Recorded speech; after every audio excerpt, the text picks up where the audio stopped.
Michel nous présente son dernier ouvrage, Vichy et la Shoah. Et la naissance d'une Europe nouvelle, libérée de l'emprise moscovite. La Légion des volontaires français contre le bolchevisme s'est constituée. Sa première réunion a lieu au Vélodrome d'hiver. Clémentine. Ce n'est pas la France qui a été battue. Ce n'est pas le peuple français. C'est la bande de salauds, de juifs et de capitalistes qui nous dirigeait.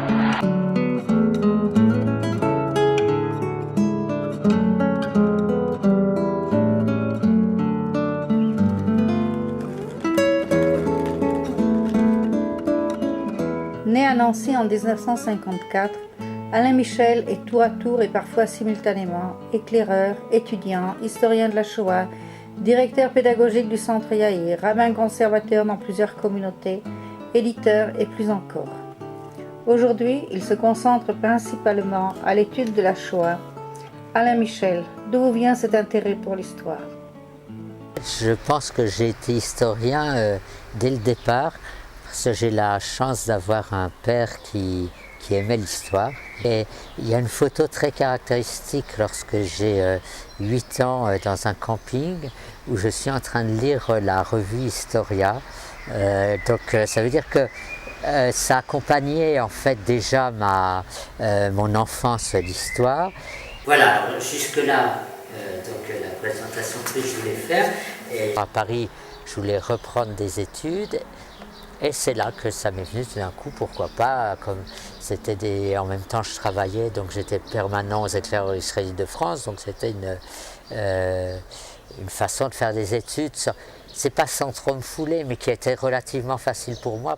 En 1980, il épouse Tilly Stein et en 1985 s'installe en Israël avec sa famille et devient directeur des activités du Centre Yaïr à Jérusalem. En 1987, il commence à travailler à Yad Vashem. La famille de ma femme, Tilly, puisque son père était un survivant d'Auschwitz, son grand-père et son oncle étaient morts là-bas. Et donc j'ai eu un lien très fort qui s'est développé également sur ce plan-là au niveau personnel. Donc j'ai fait ma maîtrise sur les éclaireurs israéliens de France pendant la guerre, où déjà là, quelque part, en fait, je faisais de la révision de l'histoire. Ça essayait toujours de comprendre et de voir les choses un peu autrement que ce que parfois on nous racontait. Je m'étais intéressé obligatoirement à la Shoah en France, et avec ses différents aspects, bien entendu. Et j'avais d'ailleurs commencé à travailler avec un petit groupe de jeunes historiens à l'époque. On a tous un peu vieilli depuis. J'ai une fois un copain qui est passé vers le moment où je faisais ce séminaire, qui a regardé ma bibliothèque et il m'a dit « Tu n'as plus la même bibliothèque ». Et effectivement, sans m'en apercevoir, elle était devenue en grande partie une bibliothèque de Shoah. Il est aujourd'hui l'auteur d'un ouvrage, Vichy et la Shoah, dans lequel il essaie de redéfinir le rôle et l'action du régime de Vichy face à la question juive. Relecture des événements qui ne laissent pas indifférents certains de ses lecteurs ou de ses auditeurs.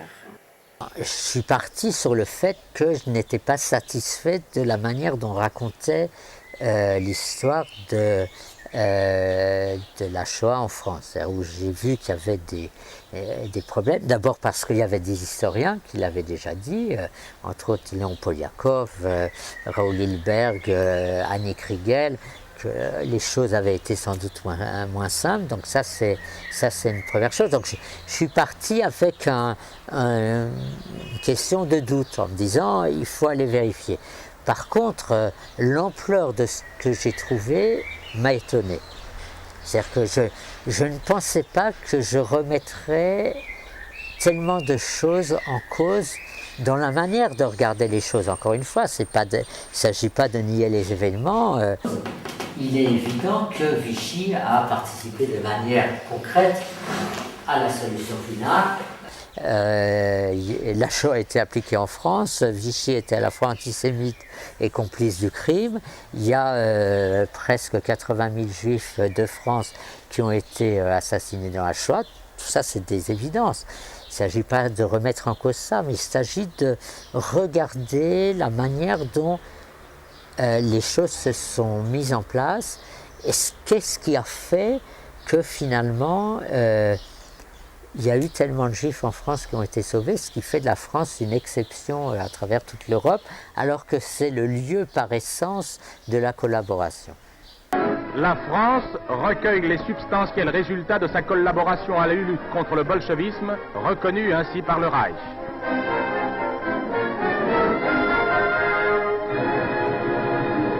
Ce qui me gêne beaucoup plus, c'est l'agressivité d'un certain nombre de personnes qui se placent de deux manières. Chez certains, c'est une négation totale. C'est-à-dire qu'il existe une vérité absolue qui est celle qui est proférée en France depuis 40 ans. Il y a 25% de victimes, mais ce qui veut dire aussi qu'il y a 75% de Juifs qui ont échappé d'une manière ou d'une autre, et c'est bien sûr une question complexe, qui ont échappé donc à ce sort que leur réservaient les nazis. Enfin, les Juifs sont des assassins. Une fois ils en sont opposés à ces ordres. Ils n'ont fait aucune opposition. On a déjà eu cette décision, donc je ne vais pas la reprendre parce que ça ne sert à rien. C'est-à-dire que je peux pas... On ne peut pas défendre des gens comme ça. C'est du négationnisme. C'est pas du négationnisme, c'est du négationnisme. Là, il y a quelque chose qui est extrêmement problématique et qui, à mon avis, témoigne d'une manière dont, sur cette question-là, à savoir la question de la Shoah et du rôle de Vichy, il y a quelque chose qui s'est coincé dans la pensée française, et je suis très content de ce point de vue-là, de donner un peu des coups de pied dans la statue pour dire attention, il faut peut-être aussi ne pas se laisser enfermer dans sa pensée. Il y a un autre type de réaction qui est presque plus choquant, qui est un type de réaction de gens qui disent globalement tu as raison, bon il y a des choses qu'on peut discuter, etc. Peut-être que j'exagère dans certains domaines, etc. Mais il y a vraiment des choses, etc. Mais il ne faut pas le dire.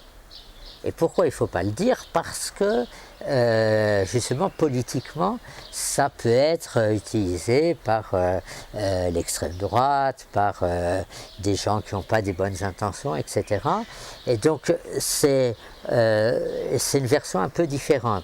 On ne nie pas qu'il y ait des problèmes avec la version officielle, mais on dit malgré tout c'est la version officielle, malheureusement il ne faut surtout pas y toucher. Alors, qu'est-ce qui fait courir Alain Michel? C'est deux choses. D'abord, je suis quelqu'un qui adore essayer de voir les choses sous un autre angle. Je pense que c'est quelque chose qui oblige à se remettre en cause, et je pense que l'exigence du judaïsme, elle commence d'abord là. C'est que tous les jours je me lève et puis je suis même pas sûr que ce que je crois est vraiment ce que je crois. Il faut que j'aille vérifier. Il y a peut-être des choses d'ailleurs sur lesquelles je vais évoluer, etc. Parce que on ne peut pas rester coincé et être le même comme si rien ne changeait dans la manière de regarder les choses à 20 ans, à 40 ans, à 60 ans, ou comme si les choses autour de soi ne changeaient pas non plus.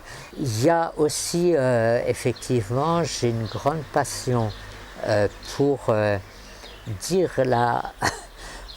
les choses que les autres n'aiment pas dire.